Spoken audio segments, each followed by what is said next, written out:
The waitress held her crying baby as regulars mocked her again about the mystery father. Then black cars pulled up outside. A powerful man in an expensive suit walked in, locked eyes with her baby, and went completely still. Those eyes, unmistakable green. He knew. Everyone knew. And her quiet life shattered in seconds. The coffee pot slipped from Mara's hand, splashing lukewarm liquid across the counter. She grabbed a rag, her movements mechanical after another 16-hour shift. Through the diner's rain-streaked windows, the neon, Tony's 24/7 sign flickered like her dying hope of getting home before midnight. "Hey, Mara," Jerry called from booth 3, his voice dripping with the same mockery she'd endured for 8 months. "Still won't tell us who knocked you up? Must have been someone real special to disappear like that." His buddies laughed. The same bitter, small-town laughter that followed her everywhere since she'd started showing. Mara kept wiping, jaw tight. In the back office, baby Noah slept in his carrier, surrounded by stacked napkin boxes. Her boss barely tolerated bringing him to work, but childcare cost more than she made in tips. "Maybe it was the mayor," Jerry's friend Dale chimed in. "Or that trucker who used to stop here. What was his name?" "Leave her alone," muttered Mrs. Chun from the corner booth, but her voice was too soft to matter. Mara refilled Jerry's cup without meeting his eyes. "Anything else?" "Yeah, when you gonna admit you don't even know who?" The door chimed. Then chimed again. And again. 4 black SUVs parked outside, water streaming off their pristine hoods. Men in dark suits stepped out, scanning the street like Secret Service agents. The diner went silent except for the buzzing fluorescent lights and rain drumming on the roof. Then he walked in. Tall, broad-shouldered. Dark hair swept back from a face that belonged on magazine covers, sharp cheekbones, full lips, and eyes so intensely green they seemed to glow under the cheap lights. His charcoal suit probably cost more than Mara's car. He moved with absolute authority, his men flanking him as water dripped from his wool coat onto Tony's cracked linoleum. Mara's blood turned to ice. She knew that walk, those hands, that tiny scar above his left eyebrow. "No, it can't be." "We're closed," she heard herself say, voice shaking. The man's eyes swept the diner, past Jerry's frozen face, past Mrs. Chin clutching her purse, past the terrified night cook visible through the kitchen window. Then those green eyes landed on Mara. And stopped. His expression didn't change, but something flickered there. Recognition. Confusion. Then his gaze dropped to the carrier she'd just pulled from the back office, Noah fussing inside. The man went absolutely still. "Everyone out," he said quietly. It wasn't loud. It wasn't aggressive. But Jerry scrambled from his booth so fast he left cash on the table. Dale practically ran. Mrs. Chun hurried past with a whispered, "Sorry, honey," that Mara barely heard over the roaring in her ears. In 30 seconds, the diner emptied except for Mara, the stranger, and his 4 silent men. Noah started crying. Mara lifted him automatically, bouncing him against her shoulder. He was hungry, she could tell by the particular pitch of his wail. But her hands wouldn't stop shaking enough to prepare a bottle. Mara, her name in his voice made her knees weak. She'd heard that voice whisper promises in the dark. Heard it laugh. Heard it say goodbye. "Don't," she backed toward the kitchen, clutching Noah tighter. "Don't say my name like you know me." "I do know you." He stepped closer, and his men shifted, hands inside their jackets. But he raised one hand slightly, and they froze. "It's been a year and 2 months. 14 months, she corrected bitterly. 14 months since you walked out of my apartment and vanished. No call. No text. Nothing. I had reasons." "I don't care about your reasons," but her voice cracked. "Why are you here? To threaten me? Scare me?" "To see you." His eyes dropped to Noah again, and something raw crossed his face. "And, apparently, to meet my son." The words hung in the air like bombs waiting to explode. "He's not," Mara started, but Noah chose that moment to turn his head, looking directly at the stranger with eyes the exact same shade of impossible green. The man inhaled sharply. His men exchanged glances. "How old?" he asked hoarsely. "None of your business." "Mara." "How old?" 8 months. She watched him count backward in his head. Watched the calculation finish. Watched certainty settle over his features like a death sentence.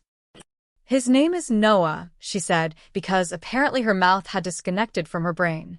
"And he's mine. You don't get to show up after." Those eyes, the man's voice was barely a whisper. "That's the Vartelli green. My brother had it. My father. Every male in my bloodline for 4 generations. Vartelli." The name hit Mara like cold water. She'd seen it in newspapers. Heard it whispered in Chicago's immigrant neighborhoods where she'd grown up. The Vartelli family controlled half the city's underground. Gambling, protection, imports nobody questioned. She couldn't finish the sentence. "Dante Vartelli," he confirmed. "And apparently I'm a father." One of his men leaned in, whispering urgently. Dante ignored him, taking another step toward Mara. She backed into the counter, trapped. "I didn't know," he said. "I swear to God, Mara, I didn't know you were pregnant. Because you disappeared." "I had to." Frustration bled into his tone. "There was a hostile situation in my family. People died. If anyone knew about you, if they thought you mattered to me. But I didn't matter enough for a phone call. You mattered enough that I stayed away to keep you alive." Noah wailed louder, sensing the tension. Mara turned, fumbling with the bottle warmer behind the counter. Her vision blurred with tears she refused to shed. She felt rather than saw Dante move closer to the counter. "Let me hold him," he said softly. "Absolutely not. Mara. You're a criminal." She spun around, bottle in hand. "You think I'm letting a mob boss hold my baby?" "Our baby." His voice turned hard. "And like it or not, he's already in danger just by existing. The moment I walk through that door, anyone watching knows I have a connection to this place." "To you." "To him." The words chilled her. "Then leave. Leave and don't come back." "I can't do that." "Why not? You did it once." Dante's jaw clenched. "Because back then, I didn't know I had a son. Everything's different now." One of his men spoke up. "Boss, we need to move. Staying here too long." "I'm aware." Dante didn't break eye contact with Mara. "We're being watched. Probably have been since we arrived." Terror shot through her. "What?" "That's why I need you to listen very carefully." He pulled a card from his pocket, sliding it across the counter. "My number. You call me immediately if anything unusual happens. Anyone following you. Strange cars. Questions about Noah. I'm not calling you. I want nothing to do with. You don't have a choice anymore." His voice turned cold, clinical. "The minute I looked at that baby, every rival family in the city started calculating how to use him against me. And if they can't take him, they'll wonder if eliminating him removes my weakness." Mara's arms tightened around Noah. "You're trying to scare me. I'm trying to save you." Desperation crept into his tone. "Both of you." The door chimed. An older man in a similar suit stepped inside, face grim. "Sir, Serrano vehicle spotted 2 blocks north. We need to leave now." Dante cursed under his breath. He backed toward the door, eyes never leaving Mara and Noah. "This isn't over," he said. "I'll have men watching your building tonight. Don't be afraid of them. Be grateful." "I don't want your men." But he was already gone, disappearing into the rain with his entourage. The SUVs pulled away in perfect formation. Mara stood alone in the empty diner, Noah finally quiet against her chest, a business card clutched in her trembling hand. Through the window, she saw a different car, older, darker, cruise past slowly. And she realized with creeping horror that everything Dante said might be true. Her past had just walked back into her life. And it had brought war with it. Mara's hands wouldn't stop shaking as she locked the diner's back door 2 hours later. Tony had called, furious about gangsters scaring away customers, threatening to dock her pay. She'd barely heard him over the pounding of her heart. Noah slept against her chest in his carrier, blissfully unaware that their lives had just detonated. The alley behind Tony's reeked of old grease and rain. Mara fumbled for her car keys, desperate to get home, lock the doors, and pretend tonight never happened. Mara, she spun, nearly dropping her keys. Dante stood at the alley's entrance, alone this time. No sweets. No guns visible. Just him in that expensive coat, rain darkening his shoulders, looking like every mistake she'd ever made wrapped in a dangerously beautiful package. Stay away from me. She backed toward her rusted Honda. I just want to talk. Your men are supposed to be watching my building, not stalking me in alleys. They are watching your building. He moved closer, hands visible, non-threatening. I came separately. I needed to know, his voice caught. When did you have him? March 18th, the date came out automatically. She watched him count backward again. His face went pale. 9 months exactly, he whispered. 9 months after I left. After you abandoned me, Mara corrected bitterly. After you spent 3 weeks making me believe you were a consultant from New York. After you made promises you never intended to keep. I intended to keep every single one. His voice turned rough. I was coming back, Mara. I had plans. Stop lying. I'm not lying. Frustration exploded from him. That night I left, my uncle tried to kill me. He wanted control of the family, and I was in his way. I spent the next 4 months in hiding, fighting a war I didn't start, watching men I grew up with die. Mara's grip tightened on Noah. That's not my problem. It is now. Dante stepped closer, and she saw exhaustion carved into his face. Because that baby you're holding? He has my blood. And in my world, blood is everything. It's power, legacy, obligation. It's also a target. Then we'll disappear. Change our names. Leave the state. They'd find you in a week. His certainty chilled her. Mara, I have enemies who've spent decades perfecting the art of making people vanish. You think you can hide from that with a fake ID and bus ticket? Noah stirred, whimpering. Mara instinctively rocked him, muscle memory kicking in. Dante's eyes tracked the movement, something painful crossing his face. He looks like my brother, he said quietly. Marco. He died in the coup. 23 years old, and he took a bullet meant for me. His voice fractured. Those eyes. That's the Vartelli green.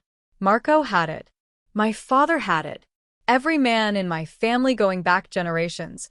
It's unmistakable. Despite herself, Mara felt a crack in her anger. She'd spent 8 months staring into Noah's extraordinary green eyes, wondering where they came from. Her own were brown. Her family had boring, normal features. But Noah's eyes had always seemed too vivid, too striking. Now she knew why. I didn't know, Dante continued, moving closer still.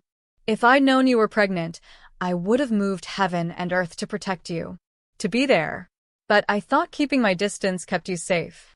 Well, congratulations, Mara said coldly. Your distance was very effective. I spent my pregnancy alone, terrified, working double shifts to save for diapers. I gave birth with only a nurse holding my hand. And every night for 8 months, I've wondered what I did wrong to make you disappear. Dante flinched like she'd struck him. You did nothing wrong. Then why does it feel like I'm being punished? Because you are, his voice turned hard. You're being punished for my sins. For my family sins. That's how this world works. The innocent suffer for the guilty. I don't accept that. You don't have a choice. He gestured toward the alley's entrance. There's a car parked on 5th Street. Black sedan. 2 men inside. They've been there for 20 minutes. Terror shot through her. Your men. No. That's the problem. Dante's jaw clenched. Word spreads fast in my world. By now, every family in Chicago knows I walked into a diner and looked at a baby like he hung the moon. They're watching, calculating, wondering if that baby is leverage. Mara's arms tightened protectively around Noah. This can't be happening.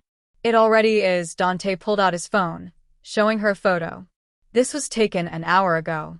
The image showed Mara through the diner window, holding Noah, The angle was from across the street, a surveillance photo. Her blood turned to ice. Who took this? I don't know yet. But I will. He pocketed the phone. That's why I need you to trust me. Trust you. Mara laughed bitterly. You're insane. Maybe. But I'm also the only thing standing between Noah and people who'd use him as a bargaining chip. He stepped closer, voice dropping. I failed you once. I won't fail him. You don't even know him. Then let me. The vulnerability in his voice caught her off guard. Let me protect him. Both of you. I have resources, safe locations, people who owe me their lives. I don't want your blood money protecting my son. Our son. Dante's eyes flashed. And you don't get to decide this alone anymore. He's a Vartelli whether you like it or not. That name comes with protection as much as danger. Mara wanted to scream.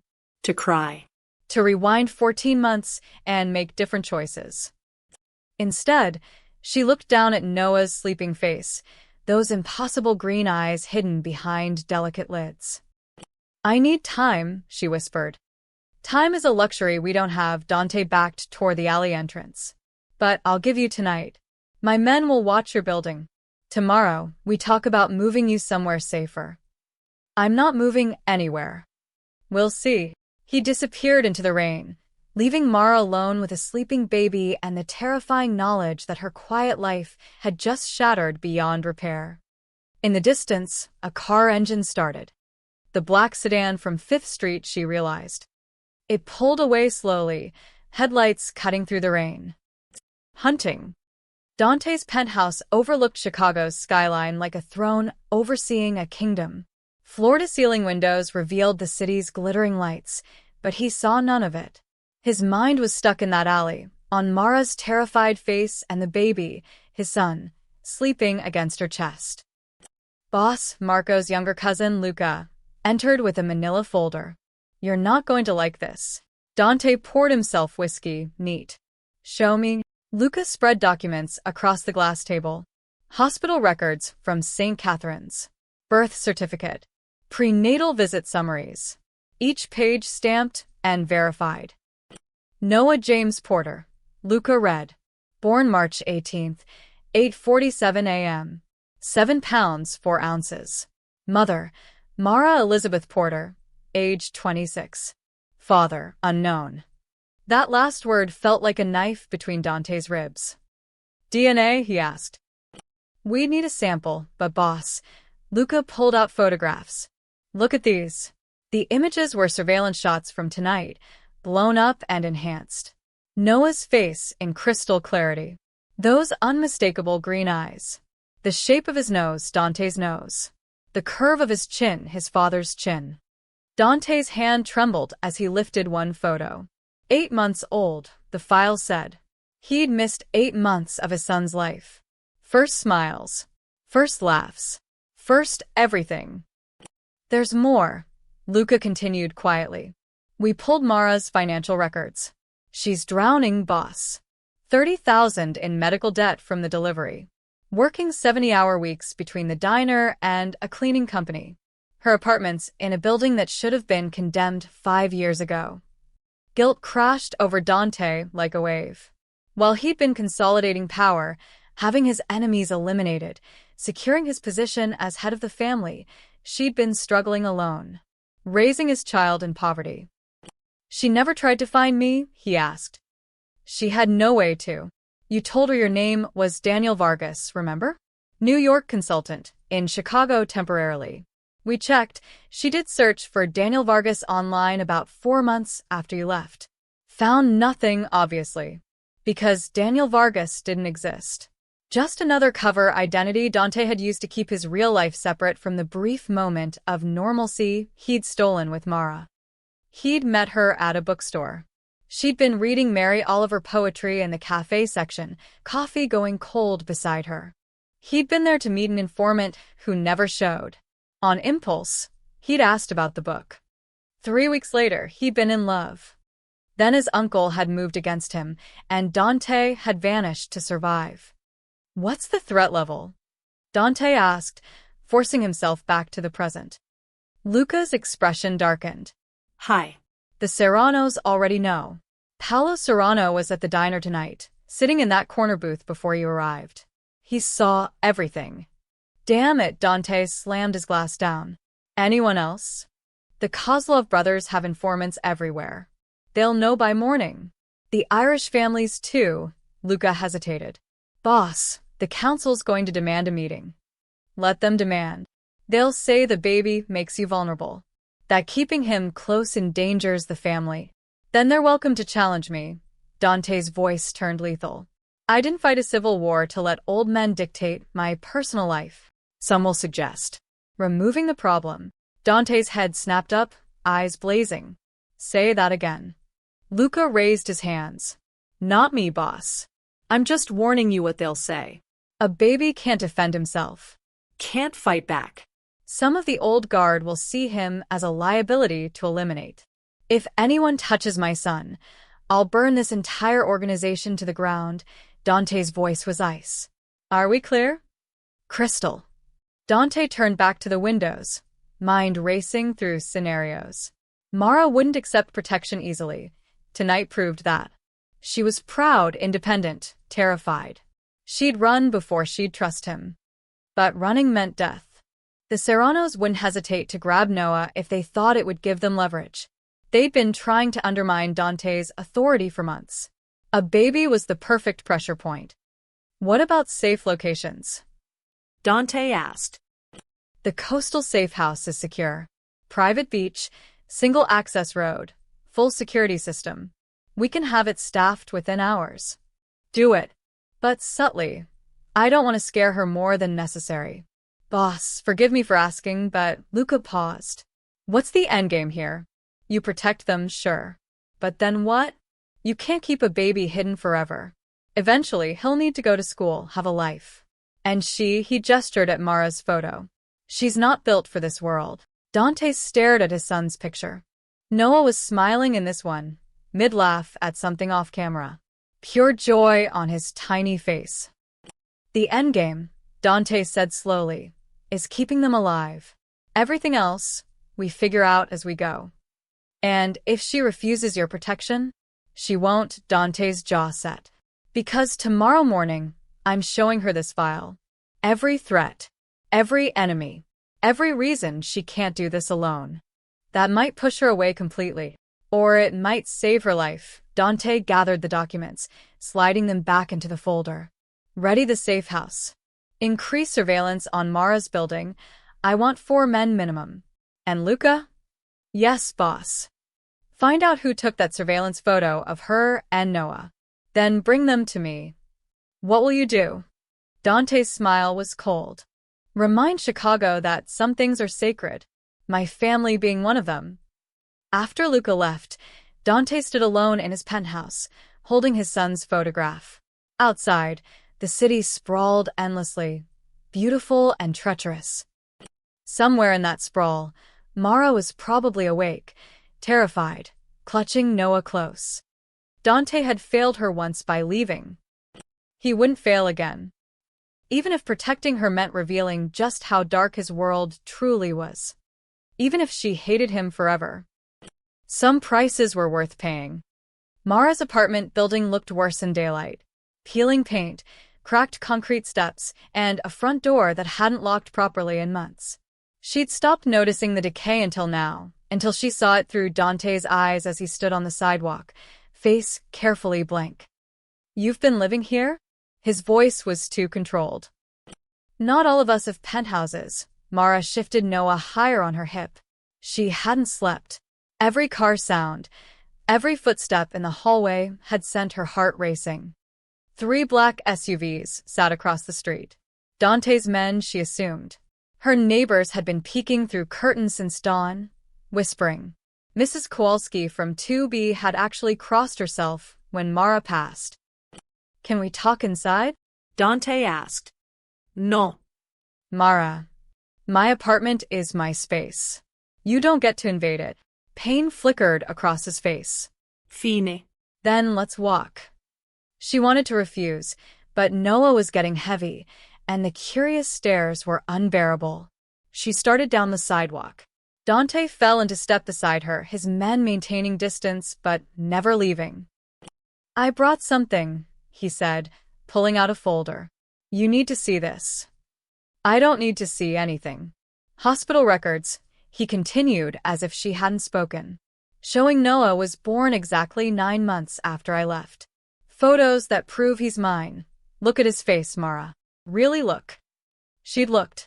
All night, she'd stared at Noah, seeing details she'd ignored before. That stubborn chin. The way his hair grew in a slight widow's peak. Features that weren't hers. And this, Dante pulled out another document. Financial records. Your debt. Your work schedule. You're killing yourself trying to survive. Fury exploded through her. How dare you investigate me? I had to know the truth. You had no right. She stopped walking, turning on him. You don't get to disappear for over a year then dig through my private information like you own me. I don't own you, his voice dropped. But I owe you. And I owe him. Let me help. I don't want your help. Even if refusing it puts Noah in danger? The name, spoken in Dante's voice, felt wrong and right simultaneously. Mara clutched her son tighter. You keep saying we're in danger, she said. But the only danger I see is you. Then you're not looking hard enough. Dante glanced toward a parked sedan down the block. Different from last night's, but similar. That car has been following us for 3 blocks. 2 men inside. Serrano family, most likely. I slid down Mara's spine. You're paranoid. I'm experienced. He stepped closer, voice urgent. Mara, I need you to understand something. The night I left, that wasn't a choice. My uncle orchestrated a coup. He killed 7 men, including my brother Marco, trying to eliminate me and take control. She heard the pain beneath his words, but forced herself not to care. That's awful. But it doesn't explain why you couldn't call, couldn't send a single message. Because they were watching everything. Frustration bled through. My uncle had people everywhere. Every phone line, every email, every contact I'd ever made, they were compromised. If I'd reached out, if anyone knew you mattered to me, they would have used you to draw me out. And then they would have killed you. So instead, you let me think you never cared at all. Yes, the admission came out broken. Because you being hurt was better than you being dead. Mara wanted to scream. To cry. To rewind time and never walk into that bookstore. I was so scared, she whispered. When I found out I was pregnant, I was terrified. I thought about not having him. But I couldn't. And every day since, I've wondered what I did wrong to make you leave. Dante's face crumpled. You did nothing wrong. God, Mara, you were the only good thing in my life. Those 3 weeks with you, I felt human. Normal. Like maybe I could be someone other than a Vartelli. But you couldn't. No, he looked away. I tried. I thought maybe after the coup, after things settled, I could come back. Be Daniel Vargas for real. But my uncle's death left a power vacuum. If I'd walked away, the family would have torn itself apart. More people would have died. So you chose them over me. I chose survival over fantasy. His eyes met hers, raw with honesty. And I've regretted it every single day since. Noah started fussing. Mara automatically reached for his pacifier, but Dante's hand was there first, offering it. Their fingers brushed. The touch sent electricity through her, unwanted, undeniable. I can't do this, she said, pulling back. I can't let you back into our lives just because you suddenly feel guilty. This isn't guilt, Dante's voice turned fierce. That baby is my blood. My son. Do you understand what that means? In my world, family is everything. It's identity, legacy, obligation. I can't walk away from him even if you hate me. I do hate you. I know, he stepped back, giving her space. But I'm still going to protect you. Both of you. I've already assigned guards to watch your building. I don't want your guards. They're not optional, his tone turned hard. The Serranos are planning something, I can feel it. And I won't let you become collateral damage in a war you didn't start.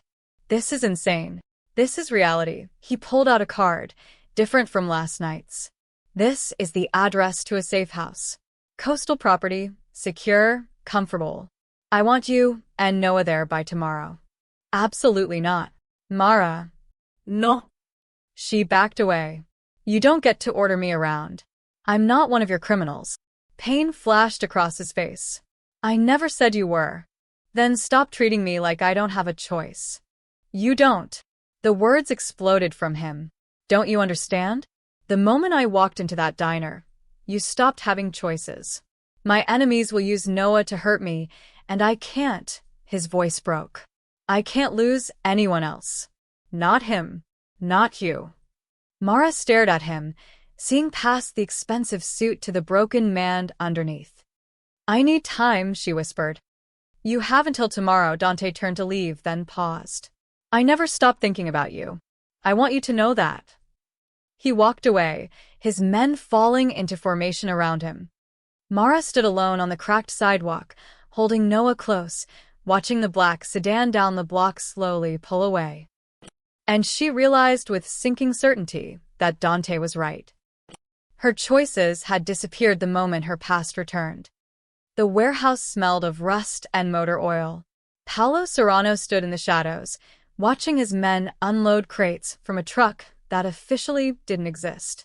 Business as usual, until his phone buzzed with a message that changed everything. Vartelli has a son. Infant. Mother's a nobody. No protection. Paolo read it twice, then smiled. Gentlemen, he called out, and his crew stopped working. Change of plans. His brother, Vincent, approached, wiping grease from his hands. What's going on? Paolo showed him the phone. Dante Vartelli just gave us a gift. Vincent's eyes widened. A kid. An 8-month-old baby boy. Born to some waitress he knocked up and abandoned. Paolo pocketed the phone. The great Dante Vartelli, who slaughtered his way to the top, has a weakness now. So what do we do? What do you think? Paolo's smile turned predatory. We take what's his. Use it to negotiate what we want. Vincent hesitated. Kidnapping a baby, Paolo? That's smart business. Paolo cut him off. Vartelli's been choking our operations for 6 months. Every deal we make, he intercepts. Every territory we claim, he takes. He's bleeding us dry. Because you tried to partner with his uncle during the coup, Vincent reminded him. You backed the wrong horse. Ancient history. Paolo waved dismissively. This is about the future. Vartelli thinks he's untouchable now. King of Chicago. But even kings fall when you threaten their heirs. Another man, Rico, joined them. Boss, you sure about this? Going after a Vartelli kid, that's declaring war. We're already at war. He just doesn't know it yet. Paolo walked to the warehouse's grimy window, looking out at the city lights. For months, I've been patient, careful, waiting for the right opportunity. And now it's fallen into my lap. What's the play? Vincent asked. Paolo turned back to his men. First, we gather intelligence. I want to know everything about this woman, Mara Porter. Where she lives, where she works, her routine.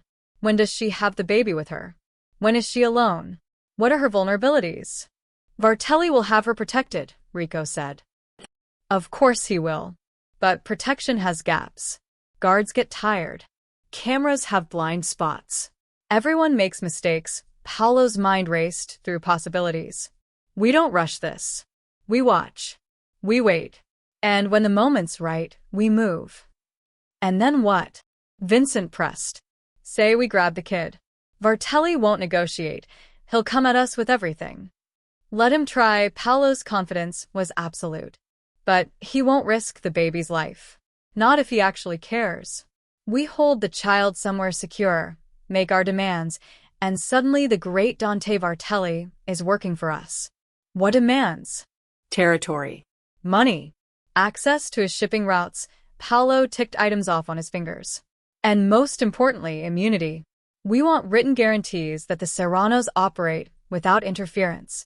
Rico shook his head. He'll never agree. He will when we send him his son's baby blanket. Paolo's voice turned cold. Or maybe a lock of hair.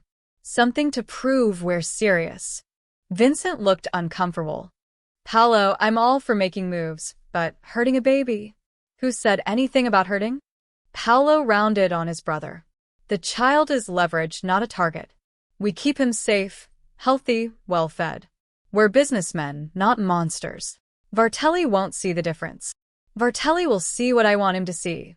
That his arrogance has consequences. Paolo pulled out a cigarette, lit it.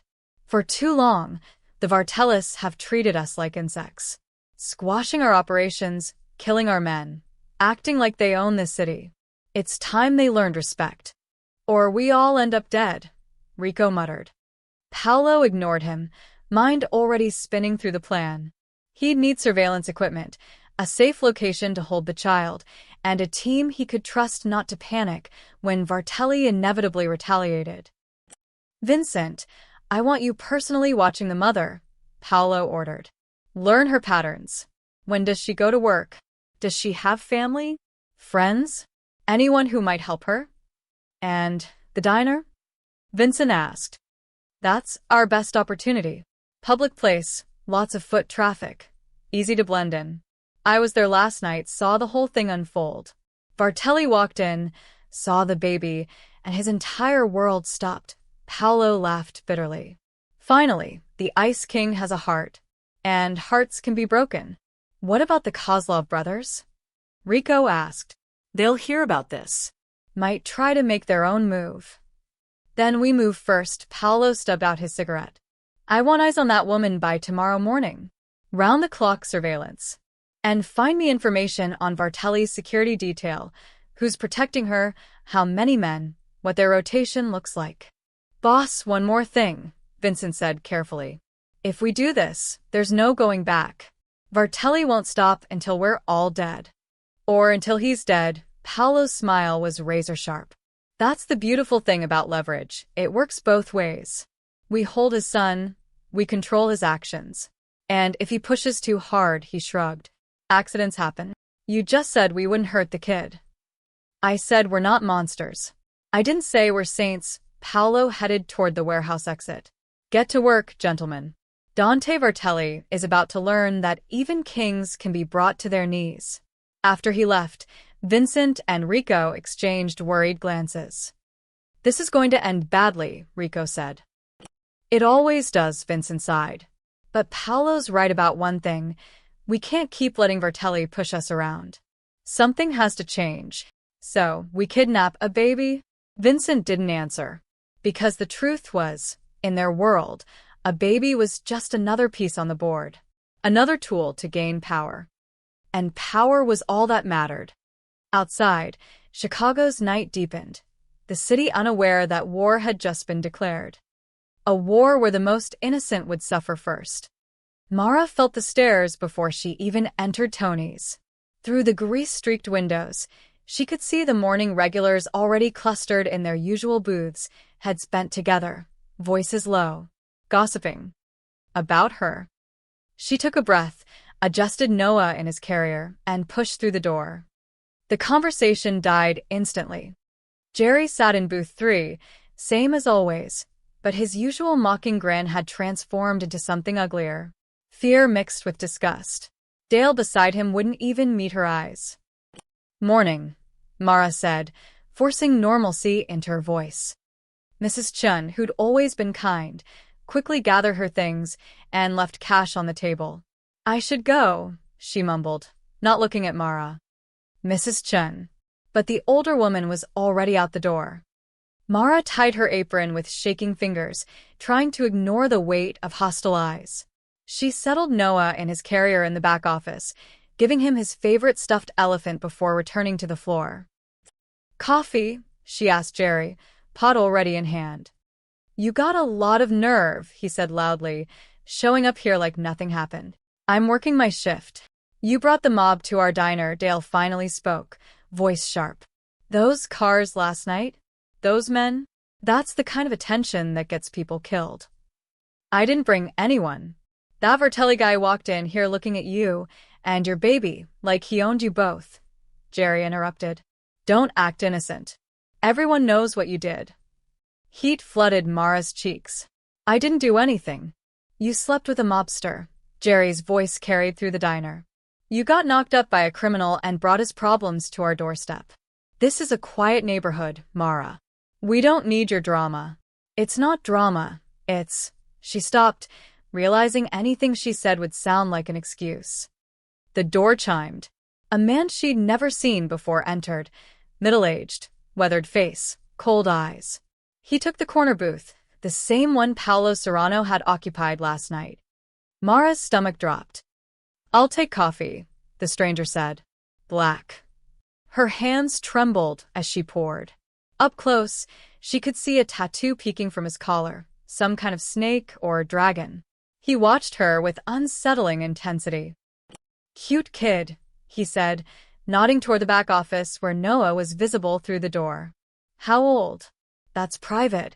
Mara set the coffee down too hard, sloshing it. Just making conversation, his smile didn't reach his eyes. "You work here often?" "Every day." "I need to check on other tables." She hurried away, heart pounding. The man pulled out his phone, typing something. She caught a glimpse of his screen, a photo of her building. "Oh God." "Mara." Tony burst from the kitchen, face red. "My office." Now. She followed him back, past Noah's carrier. Her boss shut the door, and the walls felt like they were closing in. "I can't have this," Tony said without preamble. "Gangsters showing up, scaring customers. Mrs. Chen has been coming here for 15 years, and you chased her off in one night." "I didn't chase anyone. Those men last night, the ones who cleared out my diner like they own the place." Tony's voice rose. "I got calls this morning. People asking if it's safe to come here. If there's gonna be shootings." "There won't be shootings. You don't know that. You brought this trouble, and I can't afford to lose business because you made bad choices." The words hit like a slap. Bad choices. Getting involved with someone like that, Tony wouldn't meet her eyes. "I'm cutting your shifts. 3 days a week instead of 6-inch. "Tony, I need those shifts. I have rent, medical bills." Should have thought about that before sleeping with the Mafia. He opened the office door. "Be grateful I'm not firing you outright." Mara stood frozen as he left. 3 days a week meant less than minimum survival. She'd have to beg the cleaning company for more hours, but they were already annoyed. She brought Noah to work sometimes. Through the office window, she saw the stranger in the corner booth still typing on his phone. Still watching. She pulled out her own phone, Dante's card in her other hand. She'd programmed the number, but sworn not to call. Her finger hovered over the dial button. "Everything okay, sweetie?" Linda, the other waitress, poked her head in. She was older, kinder, but even her expression held wariness now. "I heard Tony yelling. He cut my hours." "Oh, honey," Linda's sympathy felt genuine. "Look, I don't know what you got yourself into, but people are scared. My husband told me not to come in today. Said it's not safe." "It is safe." Dante would never. Mara stopped. "Dante?" Linda's eyes widened. "You're on first-name basis with Dante Vartelli?" Jesus, Mara. "Do you know what that man is? What he's done?" "He's Noah's father." The words escaped before she could stop them. Linda stepped back like Mara had struck her. "Oh my God. That baby." She glanced at Noah, sleeping peacefully. "That's a Vartelli? Please don't." But Linda was already backing out of the office. "I need to go. I'm sorry, but I can't. My family." She fled. Mara stood alone, the diner's hostile atmosphere pressing in from all sides. She could hear Jerry and Dale talking louder now, not bothering to whisper. "Probably using the baby to trap him," Jerry said. "Gold digger," Dale agreed. "Acts all innocent, but she knew exactly what she was doing." Through the window, she saw another car pull up. Dante's men, she realized. The black SUV parked across the street, 2 men visible inside. "Protection," Dante had said. But to everyone else, they looked like a threat.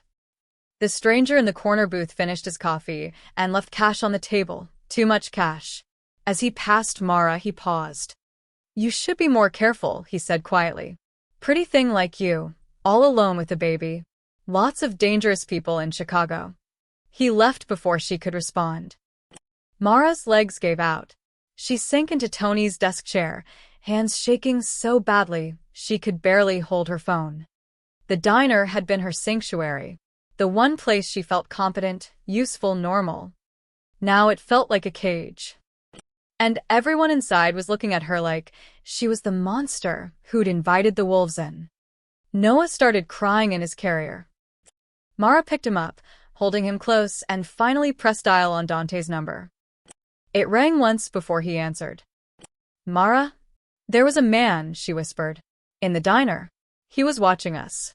Taking pictures. Describe him. She did, voice shaking. Dante cursed. Vincent Serrano. Paolo's brother. Mara, listen to me carefully. Everyone hates me now, she interrupted, tears finally spilling over. Tony cut my hours. People are scared of me. And that man knew where I live. Where are you right now? The diner. Stay there. I'm 10 minutes away. Dante. Stay there, he repeated firmly. Don't leave. Don't talk to anyone else. I'm coming. The line went dead. Mara sat in Tony's office, holding Noah, surrounded by hostile stares through the window. And she realized her old life was already gone. Burned away the moment those green eyes met hers across a diner floor. The grocery store parking lot was nearly empty at 3 in the afternoon. Mara pushed her cart with one hand, the other steadying Noah's stroller. She'd left the diner early. Tony had made it clear she wasn't welcome and desperately needed supplies. Diapers. Formula. Bread. The basics that her shrinking paycheck barely covered. Dante had arrived at the diner that morning, fury radiating from him when he heard about Vincent Serrano. He'd wanted to move her immediately to the safe house, but she'd refused. Not yet. She needed to think, to process, to pretend for a few more hours that her life wasn't completely unraveling. Now, loading groceries into her trunk, she wished she'd listened. Excuse me, miss. Mara turned. 2 men approached from a white van parked 3 spaces away. Both wore baseball caps pulled low, hands in their jacket pockets. Something about their synchronized movements made her skin crawl. Can I help you? She instinctively moved closer to Noah's stroller. Actually, we were hoping you could, the taller one smiled, but it was wrong. Too wide, too cold. We're a bit lost. Looking for Riverside Drive. I don't know it. Mara's hand found her phone in her pocket. Say. You sure? The second man moved to her left, boxing her in. Pretty girl like you must know the area well. I really don't. She pressed the emergency button on her phone, the one Dante had programmed that morning. I need to go. Wait. The tall one reached for Noah's stroller. Mara yanked it back. Don't touch him. We just want to talk. Suddenly, 2 men in dark suits materialized from seemingly nowhere. One stepped between Mara and the strangers, hand inside his jacket. The other positioned himself beside the stroller. Step back, Dante's guard ordered, voice deadly calm. The tall man raised his hands. Hey, we're just asking directions. You're leaving. Now. For a moment, the tension stretched taut enough to snap. Mara's heart hammered against her ribs. Noah started fussing, sensing the fear. Then the strangers backed away, hands visible, smiles gone. No problem, man. Just a misunderstanding. They retreated to their white van. But instead of leaving, the van's engine roared to life and it screeched toward them. Get down. The guard shoved Mara behind a car, his body shielding hers and the stroller. The second guard drew his weapon. The van swerved at the last second, tires squealing, racing toward the parking lot exit. The guard fired twice, controlled shots that hit the van's rear tire. It fishtailed but didn't stop, disappearing into traffic. Mara couldn't breathe. She pulled Noah from his stroller, clutching him to her chest as he wailed. Her legs wouldn't support her weight. She slid down against the car, shaking violently. Ma'am, are you hurt? The guard knelt beside her, concern replacing his professional mask. They tried. She couldn't form words. You're safe now. We need to get you out of here. A black SUV pulled up, tires smoking. Dante jumped out before it fully stopped, his face a mask of cold fury that transformed to panic when he saw Mara on the ground. What happened? He dropped beside her, hands gentle as they checked for injuries. Are you hurt? Is Noah. We're okay, she managed. They tried to, there was a van. Two men, late 20s, white van, the guard reported. Approached under pretense of asking directions. Attempted to grab the stroller when she refused. When we intervened, they tried to run us down. I shot out their tire, but they escaped. Dante's jaw clenched so hard Mara heard his teeth grind. Plate number? Stolen plates. Already called it in to our contacts in the police. Find them. Dante's voice dropped to something lethal. I want names, addresses, and everyone they've ever loved identified by tonight. Yes, sir. Dante turned back to Mara, and his expression softened. Let me see you. Are you sure you're not hurt? I've fine. Her voice broke. They were going to take him. If your men hadn't been here. But they were here. Dante carefully took Noah, checking him over with surprising expertise. The baby had stopped crying, staring at Dante with those matching green eyes. And they always will be now. I didn't believe you, Mara whispered, about the danger. I thought you were exaggerating. I wish I had been, he handed Noah back gently. This is why I need you at the safe house. Not as a prisoner, as protection. Please, Mara. Don't make me watch you die, because you're too stubborn to accept help. The raw fear in his voice broke through her resistance. Okay, she said quietly. Okay. I'll go to your safe house, tears streamed down her face. I'll do whatever you say. Just keep him safe. Please. Relief flooded Dante's features. He stood, offering his hand. She took it, letting him pull her up. Her legs still shook. My groceries. Leave them. My men will get whatever you need. He guided her toward the SUV, one hand on her lower back, protective. We leave now. No stops. Your apartment isn't safe anymore. But my things. I'll have everything packed and brought to you. Right now, I need you both somewhere those bastards can't reach. Mara climbed into the SUV, still clutching Noah. Dante slid in beside her, immediately putting distance between her and the door, his body a shield. The vehicle pulled away fast, two more SUVs falling into formation around them. I'm sorry, Dante said quietly. I'm so goddamn sorry this is your life now. It's not your fault. It absolutely is. He stared out the window, jaw tight. I brought this to you. My world, my enemies, my sins. You and Noah are paying for choices I made before you even met me. Mara looked at him, really looked.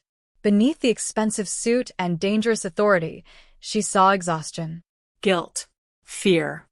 Those men, she said. They would have taken Noah. Yes. And used him against you. Yes. What would you have done? Dante's eyes met hers, and the truth in them chilled her blood. Whatever they demanded, he said simply. Given them anything. Everything. Because he's my son, and I've already lost too many people I love.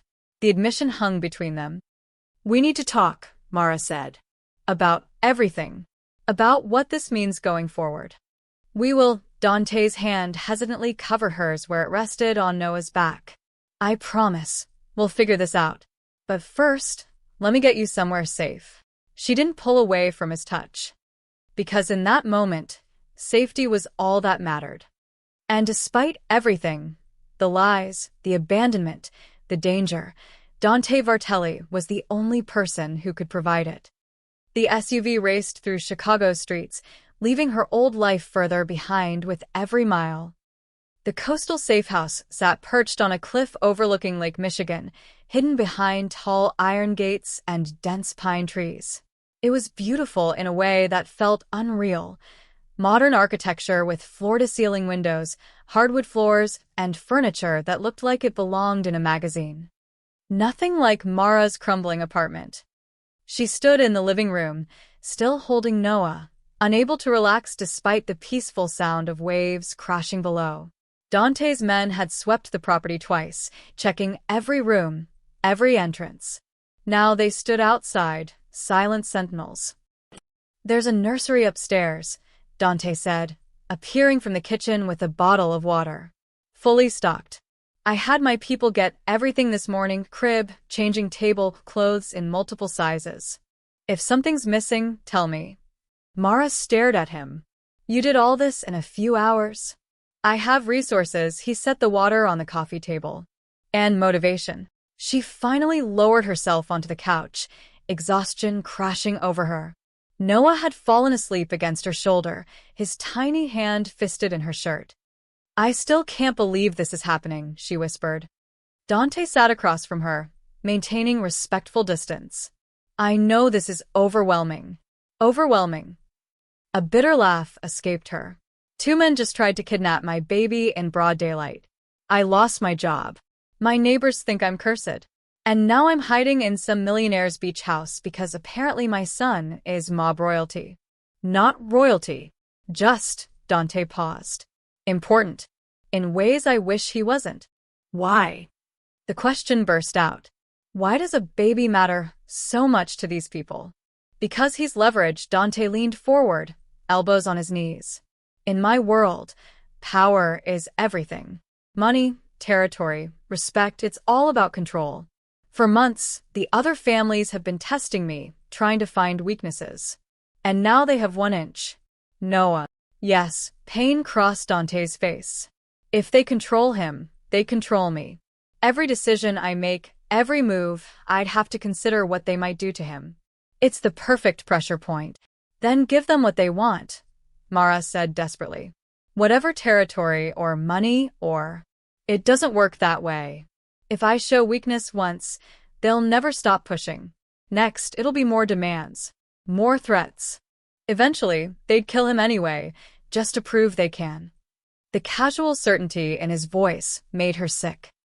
How do you live like this? She asked. Always looking over your shoulder. Always expecting violence.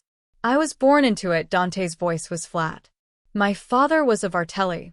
His father before him. You don't choose this life. It chooses you. By the time you're old enough to understand what it means, escape is impossible. But you could walk away. Right now. Give up the family business, and the war would continue without me. Probably worse, he met her eyes. The families I hold in check would tear each other apart. Innocent people caught in crossfire. The Serranos would take over operations, and they're far more brutal than I ever was. So you're a mob boss with a conscience. I'm a mob boss who understands that unnecessary violence is bad for business, his lips twisted. Don't mistake pragmatism for morality. Mara shifted Noah, who murmured in his sleep. I don't understand your world. I don't want you to, Dante's voice softened. That's why I stayed away. You were light, Mara. You were normal and good, and everything I couldn't be. When I was with you, I could pretend. Pretend what? That I was just Daniel, a consultant from New York. Someone boring and safe who could take you to dinner without worrying about surveillance. Someone who could fall asleep next to you without nightmares about bodies and blood, his voice cracked. I wanted that life so badly, I almost convinced myself it was real. The vulnerability in his confession pierced her anger. I fell in love with a lie, she said quietly. You fell in love with the man I wish I could be, Dante stood, pacing to the window. But that man doesn't exist. He never did. And I'm sorry for that. Sorrier than you'll ever know. Mara watched him stare at the darkening ocean. His shoulders were tense, his hands clenched. This was the real Dante Vartelli, dangerous, haunted, trapped by his own legacy. What happens now? She asked. We stay here until I neutralize the Serrano threat. Then we figure out long-term arrangements. Arrangements, the clinical word stung. For your son. For both of you, he turned. I won't pretend I have claim on you, Mara. You made your feelings clear. But Noah, his voice roughened. I can't walk away from him. Won't. Even if you hate me, I need to be part of his life. As what? A criminal father he visits on weekends. As whatever you'll allow, the desperation in his eyes was raw. I know I have no right to ask for anything. I abandoned you. I broke promises. I brought danger to your doorstep. But he's my blood, and I've already lost everyone else I loved. Your brother, Mara remembered. Marco. And my father. My uncle, even though he tried to kill me, he was still family. My cousin Adriano, who was like a brother, Dante's voice was hollow. I've attended 14 funerals in the past year. I've buried people I grew up with, people who died because of family politics and greed. I won't bury my son. I won't. The fierce protectiveness in his tones stirred something in Mara. This wasn't about control or possession. It was about a broken man clinging to the last piece of family he had left. I want Noah to have a father, she said carefully. But not this version. Not the mob boss who solves problems with violence. Then which version? The one who existed for 3 weeks. Daniel Vargas. The man who read poetry with me and made terrible jokes and fell asleep holding my hand. Her throat tightened. That's the father I want for Noah. That man was a fantasy. Then make him real. She stood, cradling Noah. If you want to be part of his life, really be part of it, you need to choose. The family business or your actual family. You can't have both. Dante stared at her. You're asking me to walk away from the Vartelis. I'm asking you to choose what matters more. It's not that simple. Yes, it is. Mara's voice strengthened. I won't raise Noah in this world. I won't teach him that violence is normal or that power justifies anything. If you want him, you need to give me a life where he can be safe. Actually safe. Not just protected by guards and hiding in safe houses. Mara. That's my ultimatum. She moved toward the stairs. I'm going to put Noah to bed in that nursery you built. And while I do, you're going to decide what kind of man you want to be. The kind who chooses power, or the kind who chooses his son. She left him standing in the living room, backlit by the ocean sunset. Upstairs, the nursery was indeed perfect, soft blues and whites, a crib with hand-carved details, a rocking chair positioned near the window. Someone had even included the exact brand of diapers she used. Mara laid Noah down gently, watching him sleep. His tiny chest rose and fell, his expression peaceful. He had no idea his existence had triggered a war. Through the window, she saw Dante on the deck below, phone pressed to his ear, his free hand gripping the railing. Making calls. Making choices. She'd meant what she said. Noah deserved better than a father who lived in shadows. But deep down, she wondered if Dante Vartelli could ever truly leave his world behind. Or if asking him to choose was just another fantasy she'd convinced herself was possible. The Vartelli headquarters occupied the top 3 floors of a downtown building that officially housed import consulting firms. Dante strode through the mahogany doors at dawn, having left Mara and Noah safely sleeping at the safe house with a full security detail. He hadn't slept. Mara's ultimatum echoed in his head like a gunshot. Choose. The council waited in the war room, 12 men who'd served the Vartelli family for decades. They sat around an antique table that had witnessed countless decisions, from business deals to execution orders. Dante took his seat at the head. Gentlemen, we have a situation. We're aware. Antonio Russo, the eldest, spoke first. His voice carried the weight of 50 years in the organization. The Serranos attempted to take your son yesterday, and failed, thanks to our security. Dante's tone was ice. But they'll try again. Then perhaps we should reconsider the arrangement. This from Carlo Benedetti, who'd opposed Dante's rise from the beginning. The boy makes you vulnerable, Dante. Vulnerable leaders get people killed. The boy has a name. Noah. And he's my son. A son you didn't know about until 3 days ago. Carlo leaned forward.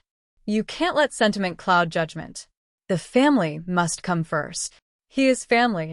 He's a liability. Another elder, Giuseppe, joined in. The mother is a nobody, no protection, no connections, no value to our operations. If the Serranos take her, they have leverage. If they kill her, they send a message. Dante's hand clenched on the armrest. If anyone touches Mara, I'll personally. You'll what? Carlo interrupted. Declare war over Waitress? How many of our men die for your mistake? My mistake. Dante stood slowly, and the temperature in the room dropped. Careful, Carlo. Someone needs to say it. Carlo rose to meet him. You spent years building this family back from the edge of destruction. You eliminated threats, consolidated power, made us stronger than we've been in decades. And now you're risking everything for a woman you barely know and a child who shouldn't exist. My son shouldn't exist. Not in this world. You know that Carlo's voice held something almost like pity. Children are weaknesses we can't afford. Look at what happened to your father. They used your mother against him. Your uncle understood that. It's why he never married, never had legitimate children. My uncle died, choking on his own blood. Dante's voice was lethal. Is that the example you'd have me follow? Silence fell. Antonio cleared his throat. Dante, we understand your feelings. But Carlo raises valid concerns. The Serranos see opportunity. So will the Kozlovs, the Irish families, even our own allies. They'll test you, push boundaries, see if fatherhood has made you soft. Let them try. And when they do? Giuseppe Prest. When they kidnap the child or kill the mother. What then? You negotiate? You bend? Or you escalate into all-out war that could destroy everything we've built? Dante looked around the table, seeing calculation in every face. These men had fought beside him, bled for the family, helped him survive the coup. But they were pragmatists first. And pragmatism said Noah was expendable. There's another solution. Lucas spoke up quietly from the corner. We could relocate them. Far away. New identities. The mother and child disappear, no connection to the family. The Serranos lose their leverage. No, the word came out flat.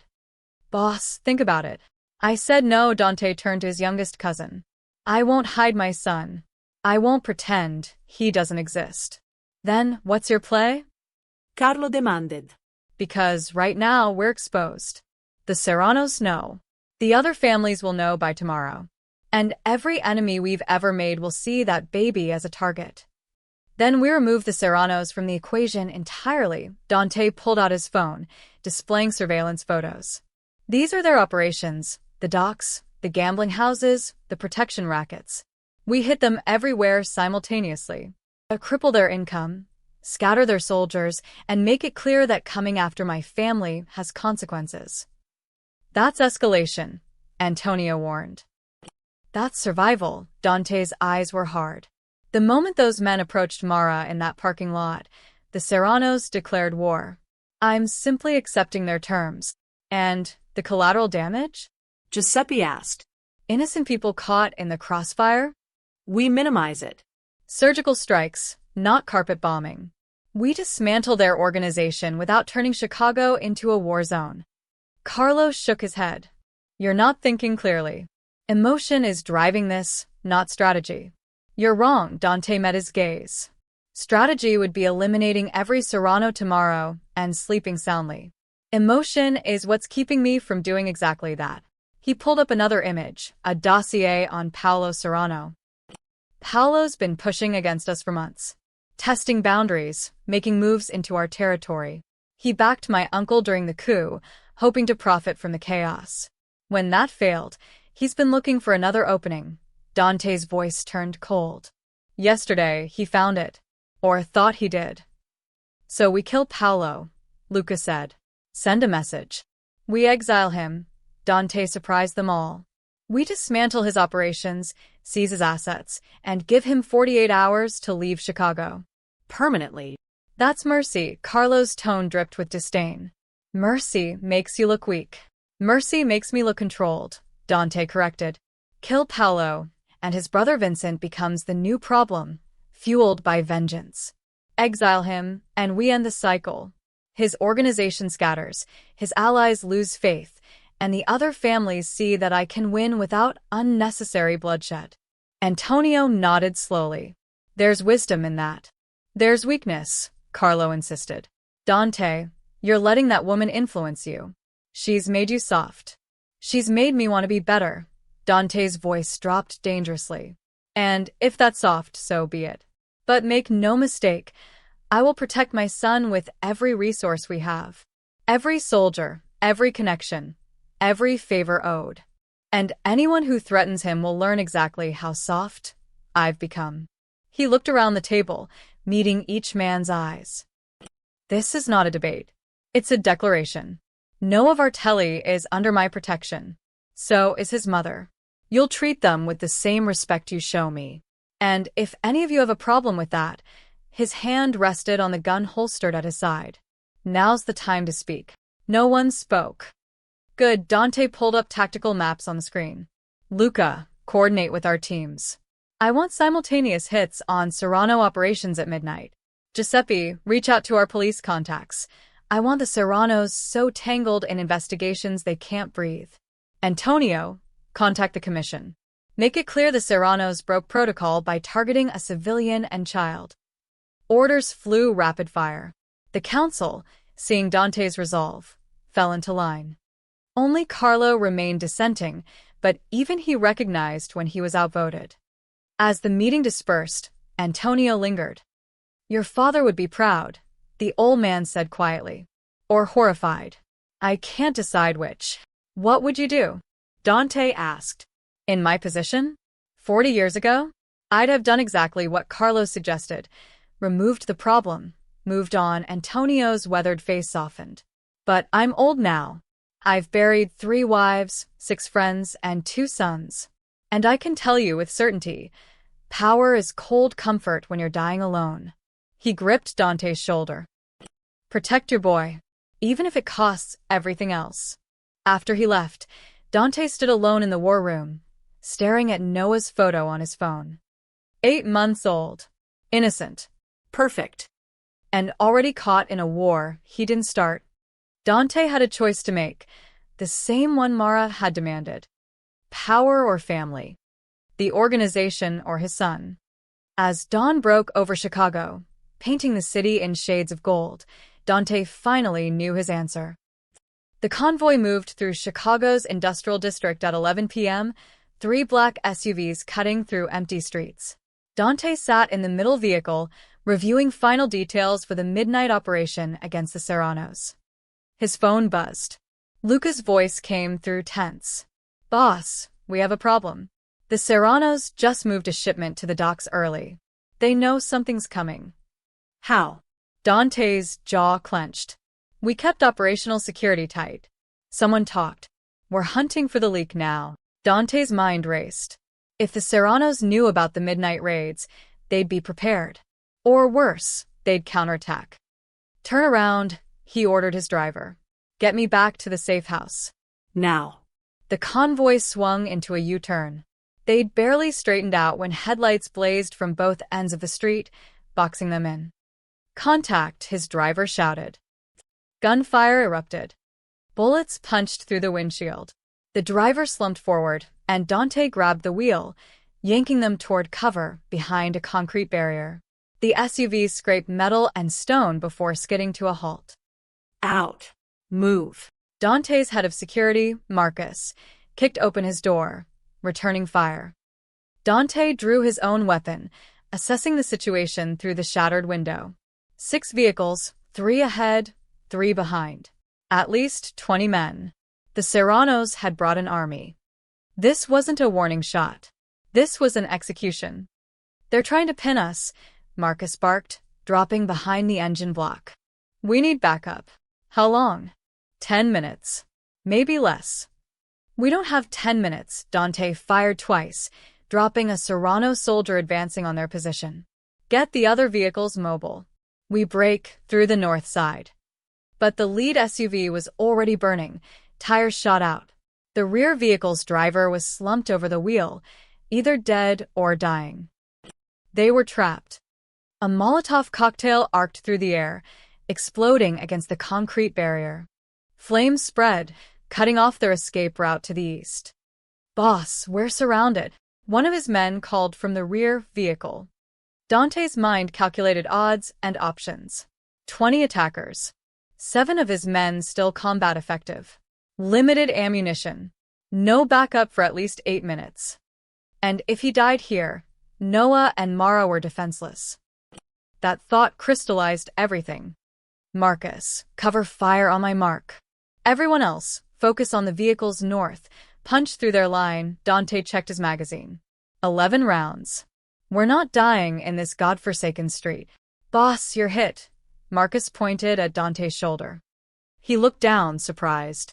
Blood soaked through his shirt, dark and spreading. He hadn't even felt it, adrenaline masking the pain. I've fine. Move on 3-inch. You need medical. I need to get back to my son.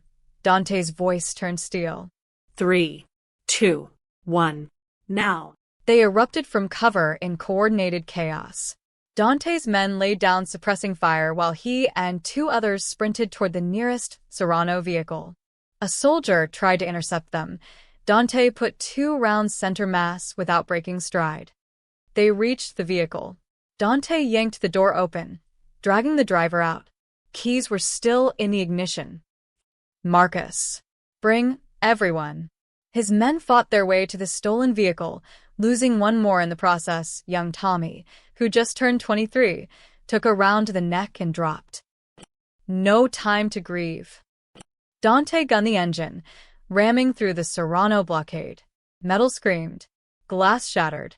Then they were through, racing down side streets with 2 Serrano vehicles in pursuit. Lose them, Marcus commanded the driver while pressing a jacket to Dante's shoulder. And you, stay conscious. I'm fine, but Dante's vision blurred at the edges. Blood loss, probably. The wound was worse than he'd thought. The driver took a hard right, then a left, weaving through industrial warehouses. Behind them, muzzle flashes lit up the night as the Serranos fired from their pursuit vehicles. They're not giving up, someone muttered. Then neither do we. Dante pulled out his phone with his good hand, dialing Luca. I need backup at the safe house. Now. The Serranos might. Already there, boss. Extra security arrived 20 minutes ago. The woman and baby are secure. Relief flooded through him. Keep them that way. We're coming in hot with hostiles pursuing. Understood. We'll be ready. The chase continued for another brutal 5 minutes. The driver finally lost their pursuers in a maze of shipping containers near the lake, then doubled back toward the coastal highway. Dante leaned against the door, pressure building in his shoulder. The wound burned now, pain breaking through the adrenaline haze. How bad? Marcus asked quietly. Bad enough, Dante's lips twisted. But I've had worse. You need a hospital. I need to see my son. He closed his eyes briefly. And explained to Mara why I'm bleeding all over her safe house. Marcus actually laughed, dark and exhausted. She's going to kill you herself. Probably. The safe house appeared through the trees, every light blazing. Armed men patrolled the perimeter. When their vehicle approached, weapons raised until recognition dawned. The gates opened.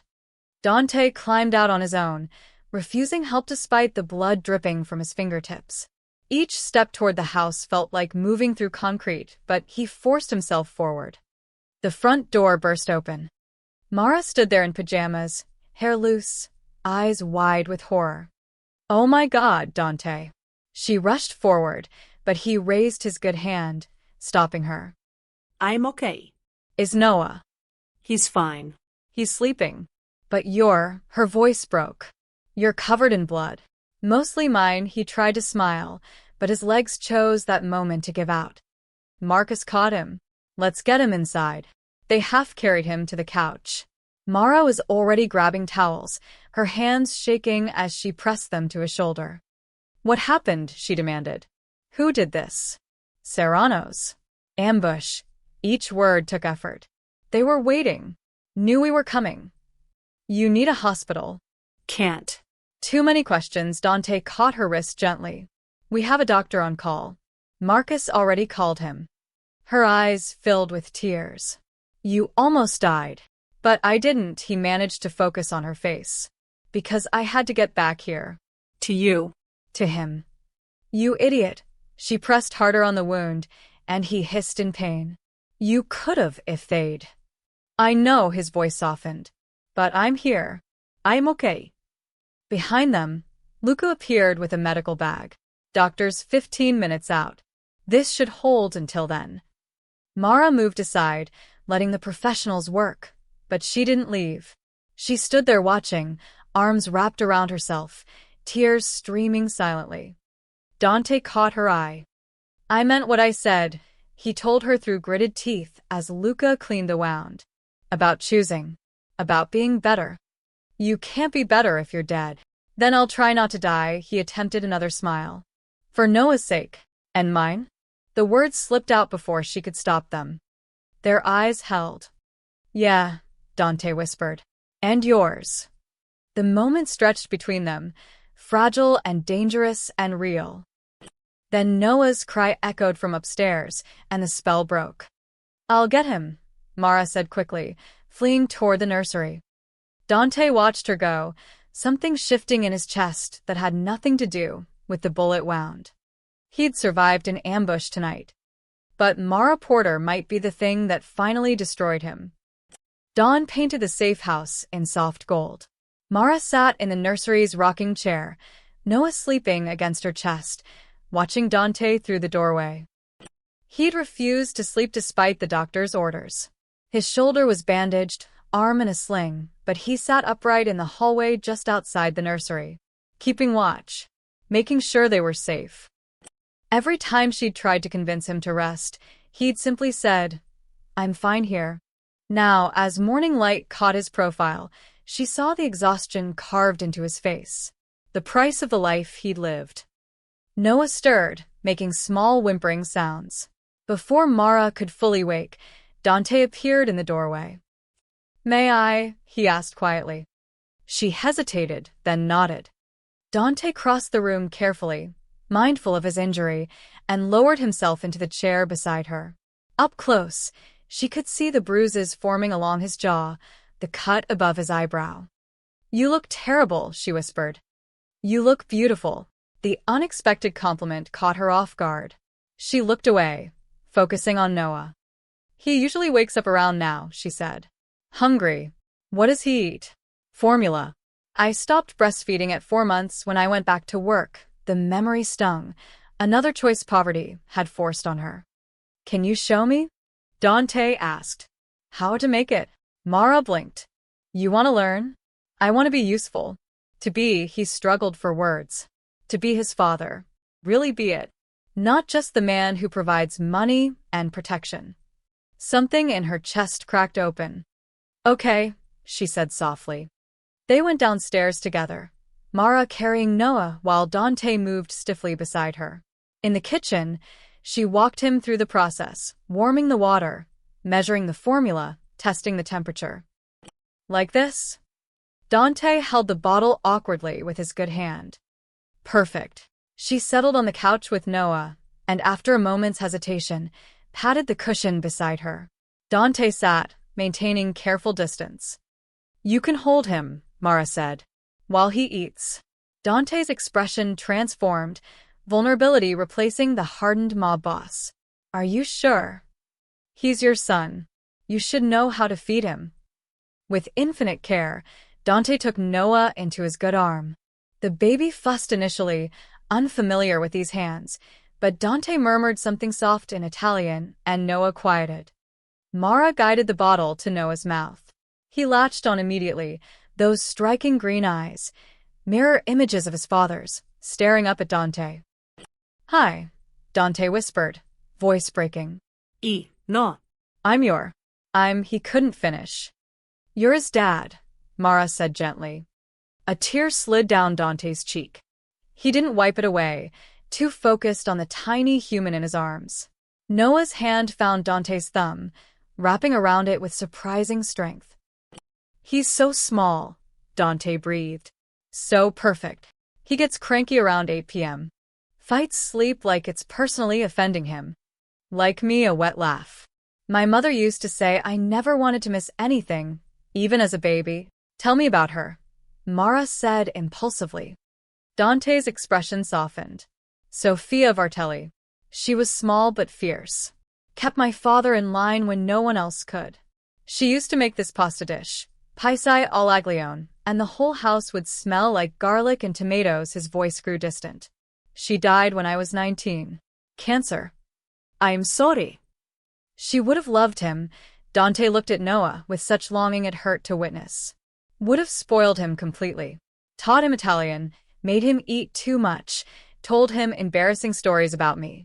Mara felt herself softening despite everything. My mom died when I was 12. Car accident. After that, it was just me and my dad, and he wasn't equipped to raise a daughter alone. Where is he now? Tennessee.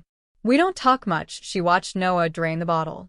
When I told him I was pregnant, he said I was making the same mistakes my mother did, getting involved with the wrong man. He wasn't wrong.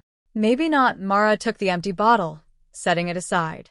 But Noah isn't a mistake. He's the best thing that ever happened to me. To me too. Dante's voice was fierce. And I know I have no right to say that. I wasn't there, didn't earn it. But looking at him now, he touched Noah's cheek with one finger. I'd burn the whole world down to keep him safe. That's what scares me. Mara met his eyes. The burning. The violence. I don't want that for him. Neither do I. Dante shifted carefully, mindful of his wound. Last night, when those bullets were flying, all I could think was that if I died, he'd grow up without a father. Like I failed him before I even got a chance to know him. But you didn't die. Because I got lucky. Next time, I might not. He looked at her directly. You asked me to choose.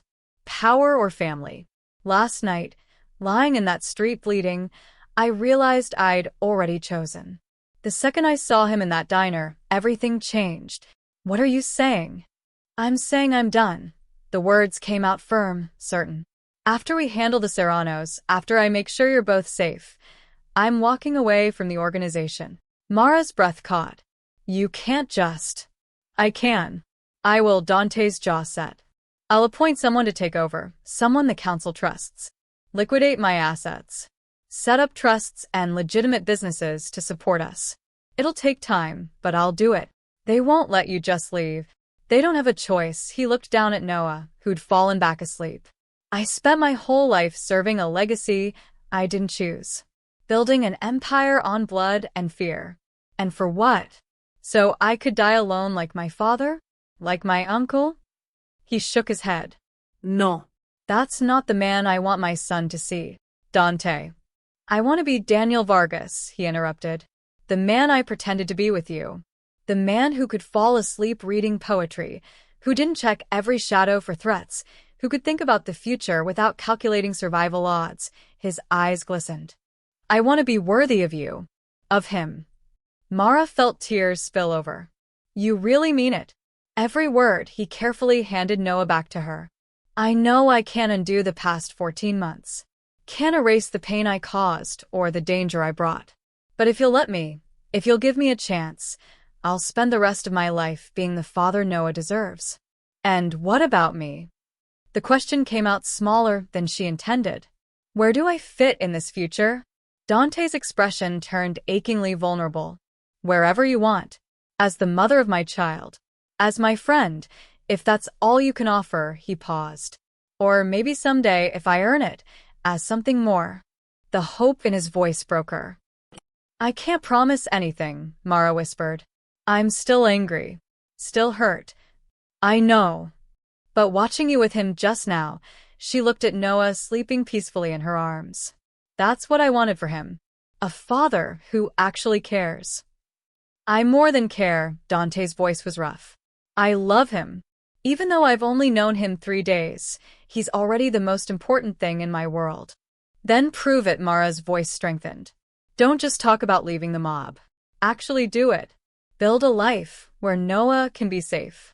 Where he can go to school without bodyguards, play in parks without checking for threats, grow up without learning that violence solves problems. I will. And Dante. She met his eyes. That goes for you too. You need to heal. Not just your shoulder, everything. The trauma, the violence, the nightmares I saw in your eyes. Promise me you'll try. I promise. He reached out hesitantly, and after a moment, Mara let him take her hand. For him. For us. I'll be better. They sat in the morning light, hands clasped, Noah sleeping between them. Outside, Dante's men patrolled. The Serranos were still out there, still dangerous. But in that moment, Mara let herself believe that maybe, just maybe, they could have something resembling normal. That the broken mobster and the struggling single mom could become a family. It wouldn't be easy. But looking at Dante holding his son's tiny hand, seeing the love and determination in his eyes, Mara thought it might be possible. And possibility was more than she'd had in a very long time. 3 days later, Dante stood in the center of Grant Park, surrounded by television cameras, reporters, and a crowd of curious onlookers. The Chicago skyline rose behind him, a city that had been his kingdom and his prison. Today, he was claiming something more important than power. Mara stood beside him, holding Noah, both dressed in clothes Dante had insisted on buying. Not expensive, just new, comfortable. She'd protested initially, but he'd quietly pointed out that Noah had outgrown half his wardrobe anyway. "Mr. Vartelli," a reporter called out, "is it true you're announcing your retirement from the family business?" "It is," Dante's voice carried across the plaza. "Effective immediately. I'm stepping down as head of the Vartelli organization. My cousin, Luca Vartelli, will assume leadership with the council's full support." Cameras flashed. Murmurs rippled through the crowd. "And the reason?" another reporter pressed. Dante looked at Noah, then at Mara. "Because I have something more important to protect now. My family." He gestured to them, and Mara's heart pounded as cameras swiveled their direction. "This is Mara Porter," Dante continued, "and our son, Noah James Vartelli, 8 months old. The reason I'm walking away from a legacy 4 generations built." "Are you concerned about retaliation?" someone shouted. "I'm concerned about being a father," Dante's voice was firm. "About being present for the moments that matter. First steps. First words. The life my son deserves." "What about the Serranos?" "Reports indicate." "The Serrano situation is resolved." Dante's tone turned cold briefly. "Paolo and Vincent Serrano have left Chicago permanently. Their remaining operations have been absorbed or dismantled. That chapter is closed." It had taken 48 brutal hours, but Dante had kept his word. Instead of killing them, he'd systematically destroyed their empire, seized assets, turned allies, exposed operations to law enforcement. Then he'd given them a choice: leave or die. They'd chosen to leave. "And you, Miss Porter?" A reporter addressed Mara directly. "How do you feel about all this?" Mara clutched Noah tighter. Public speaking terrified her, but Dante squeezed her free hand encouragingly. "I feel," she took a breath, "hopeful. That Noah can grow up normal. That we can be a real family without looking over our shoulders." "Are you and Mr. Vartelli together?" Heat flooded her cheeks. We're "Figuring things out. Taking it slow. For Noah's sake," Dante added, his eyes soft on her. "And because Mara deserves someone who earns her trust, not someone who demands it." More questions flew, but Dante raised his hand. "That's all. Thank you." His security, smaller now, less intimidating, guided them toward the waiting car. As they walked away, Mara heard the reporters already spinning narratives. Mob boss chooses love, Vartelli dynasty ends, from Mafia to family man. In the car, Noah started fussing. Mara automatically reached for his pacifier, but Dante was faster, offering it with the practiced ease he developed over 3 days of constant presence. "You did great," he said. "I was terrified." "Couldn't tell," he smiled. Genuine, warm, nothing like the cold mask he'd worn that first night in the diner. They drove not to the safe house but to a different location, a modest house in a quiet suburb. 3 bedrooms, a yard, neighbors who were normal families instead of soldiers. "What's this?" Mara asked as Dante helped her out. home. "If you want it," he pulled out keys. "I bought it last week. It's in your name. Full security system, but no guards, just cameras and alarms. Normal protection for a normal life." Mara stared at the house. It was perfect, not too big, not too flashy. A place where Noah could actually be a child. "You bought me a house." "I bought us a chance," Dante's voice was careful. 3 bedrooms. 1 for Noah, 1 for you, 1 for guests. Or, he hesitated. 1 for me if you'll let me stay. Not as. I don't expect anything, Mara. I just want to be close. To be part of his daily life. She looked at him, really looked. The expensive suits were gone, replaced by jeans and a simple shirt. The dangerous edge had softened. He was still healing, shoulders still bandaged under his clothes, but something fundamental had changed. He looked almost normal. Almost like Daniel Vargas might have looked if he'd been real. "Let's see inside first," she said softly. The house was furnished simply, but completely. The nursery was already set up, similar to the one at the safe house, but warmer somehow. The kitchen had new appliances. The living room had a comfortable couch and a shelf already stocked with children's books. "You've been busy," Mara observed. "I wanted everything ready." Dante set down the diaper bag. "If you hate it, we can change anything. Or find somewhere else entirely." "It's perfect," she turned to him, Noah drowsy against her shoulder. "But Dante, you understand this doesn't fix everything? I'm not just going to forgive and forget. I don't want you to." He stepped closer, careful not to crowd her. "I want to earn you, day by day. Feeding Noah at 3 a.m., changing diapers, dealing with teething and tantrums. The boring, exhausting, beautiful normal stuff. And if I never feel the same way I did before," pain flickered across his face, "then I'll settle for being Noah's father and your friend. It's more than I deserve." Mara studied him, searching for deception and finding only raw honesty. "Okay," she said finally. "Okay. You can stay. In the guest room. We'll try this co-parenting, building something new." She paused. "But Dante? You hurt us again, disappear again, bring that world back to our doorstep." "I won't. I swear on everything I have left." He touched Noah's head gently. "This is my world now. You too. This house. Normal problems like mortgage payments and pediatrician appointments. And therapy," Mara added firmly. "You promised to deal with your trauma. Already scheduled. Tuesdays and Thursdays, 11 a.m. She blinked, surprised. "You actually made appointments." "I keep my promises now." His smile was tentative. "That's who I'm choosing to be."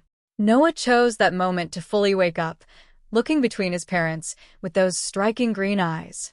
He reached for Dante, making grabbing motions. Dante's face transformed. "May I?" Mara handed their son over, watching as Dante cradled him close. "Hey, buddy," Dante murmured. "Welcome home." Noah grabbed Dante's nose, giggling. And just like that, Mara felt something shift. Not forgiveness, not yet, but possibility. The fragile beginning of trust being rebuilt. "I'll make dinner," she said. "You handle diaper duty." Dante laughed, actually laughed. Deal. As evening fell on their first night in the new house, Mara stood in the kitchen doorway watching Dante change Noah's diaper with fumbling determination, talking to their son in soft Italian about normal things like bath time and bedtime stories. No bodyguards patrolled outside. No enemies hunted them. Just a man learning to be a father and a woman learning to hope again. The waitress everyone had laughed at stood in her own kitchen, watching the man who'd once been Chicago's most dangerous mobster struggle with baby wipes, and she smiled. The road ahead wouldn't be easy. Dante had decades of darkness to unlearn. She had trust to rebuild. But they had time now. And time was the most precious gift of all.